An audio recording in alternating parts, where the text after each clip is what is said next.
Beleza, já começando então a gravação.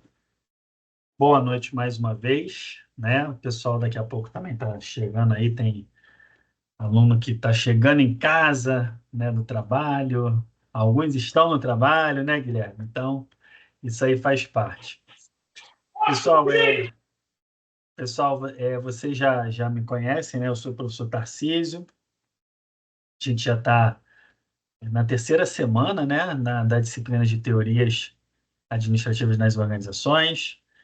E o nosso encontro hoje é para justamente trabalhar um assunto da nossa disciplina, um assunto que eu entendo que é importante e principalmente que possa ser de fato útil para a vida profissional de vocês, tá?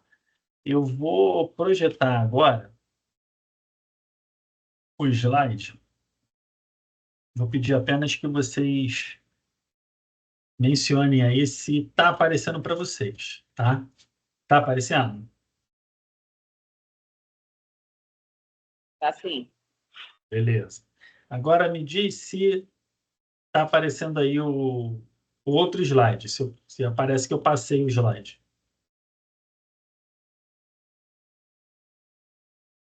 Aparece para vocês um outro slide?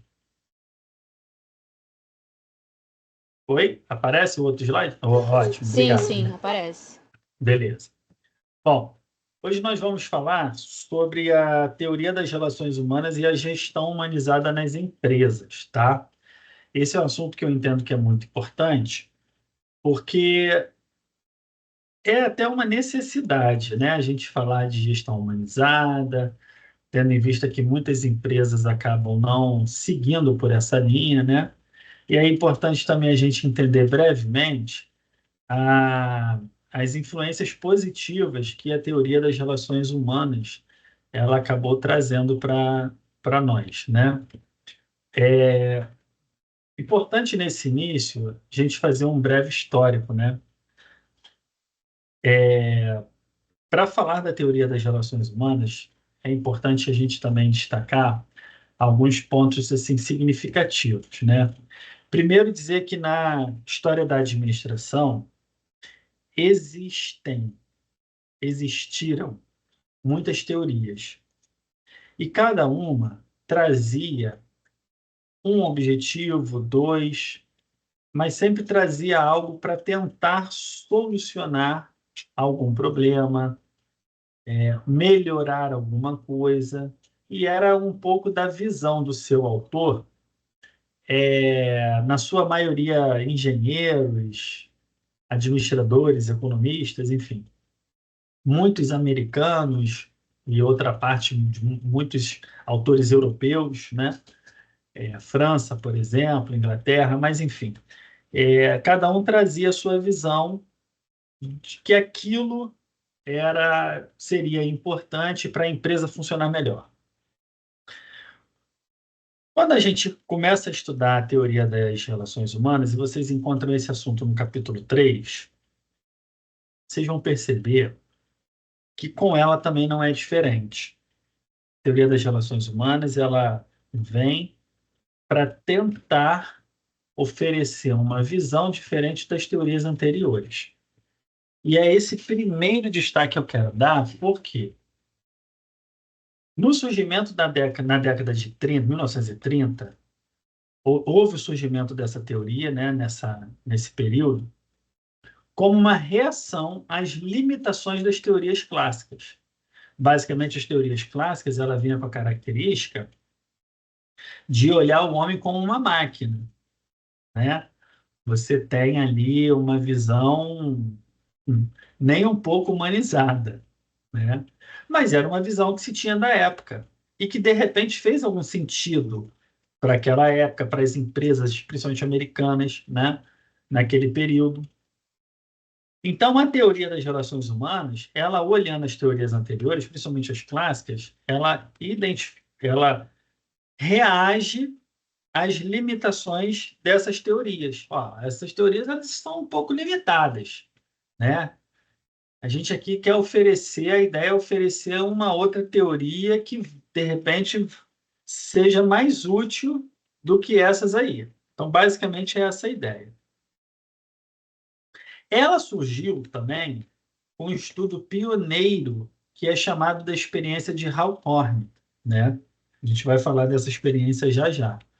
Uma experiência que aconteceu nos Estados Unidos, cidade de Chicago. E a descoberta também da importância dos fatores psicológicos no desempenho dos trabalhadores. O que é importante a gente entender? Primeiro que essa experiência de Hawthorne, isso também está no livro didático de vocês, no capítulo 3 e na aula 3 do circuito intermediário, tá? O professor conteudista, o professor André, inclusive ele gravou um vídeo também falando sobre isso. Resumidamente, a experiência de Hawthorne, ela mostrou que quando você melhora, por exemplo, o ambiente de trabalho, a produtividade desses funcionários vão subir. O que eles fizeram? Eles melhoraram, por exemplo, a iluminação da fábrica. E o fato de ter melhorado apenas a iluminação da fábrica, isso contribuiu para que, e foi identificado através dessa experiência, que os funcionários, os colaboradores, melhoraram as suas produtividades, né?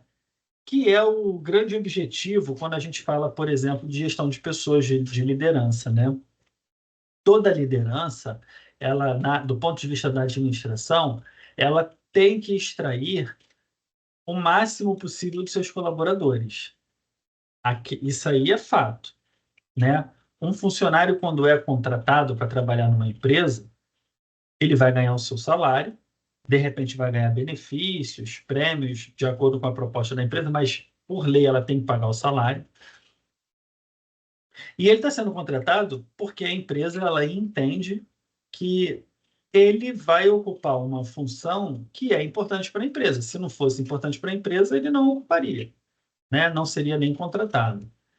A partir do momento que a empresa contrata esse funcionário, ela quer extrair, ela quer que esse funcionário ele entregue o melhor.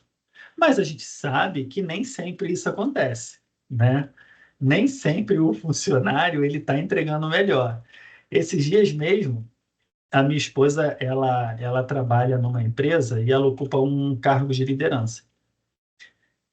E esses dias ela estava, eu não posso usar a expressão aqui, mas eu diria que ela estava muito nervosa, muito irritada com alguns colaboradores que compõem a equipe dela. Ela estava reclamando porque os colaboradores, em certos momentos do dia, parece que não quer trabalhar, não está nem aí para o serviço. Assim, resumidamente é isso, tá, gente? Falando assim, a grosso modo. E a gente sabe que acontece. Também acontece ao contrário. Você tem colaboradores que são excelentes, que entregam, sabe, muito resultado, mas isso não é uma regra. E eu virei para ela e falei assim, olha, a tua função enquanto líder, gestora, é tentar virar essa chave. Então, você vai ter o desafio de fazer reuniões, de mostrar. Você também tem que dar chance, né? Ela, não, com certeza, eu vou dar chance.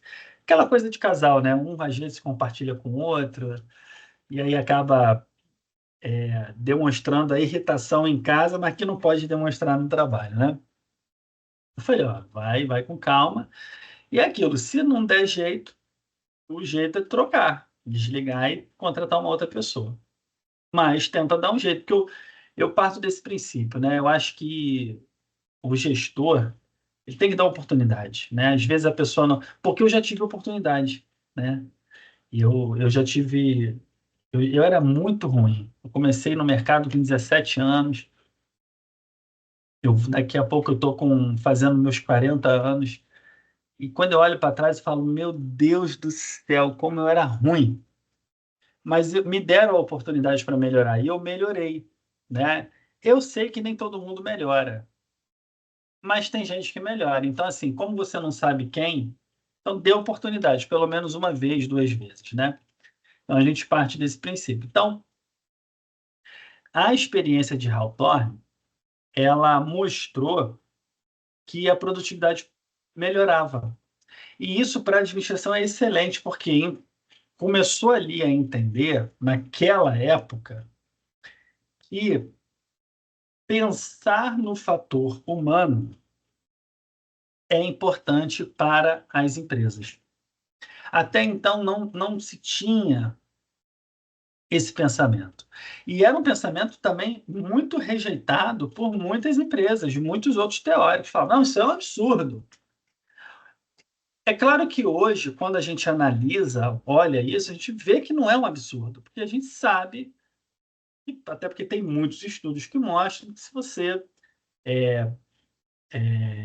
privilegiar o fator humano na empresa, os colaboradores, de diversas formas, há uma tendência, há uma perspectiva de que isso também tenha como resultado uma melhor produtividade, né? Eu estava dando aula agora mais cedo para outra turma, de outra disciplina, também na área de gestão. Eu falei com eles: ó, na administração não existe uma receita de bolo, tá?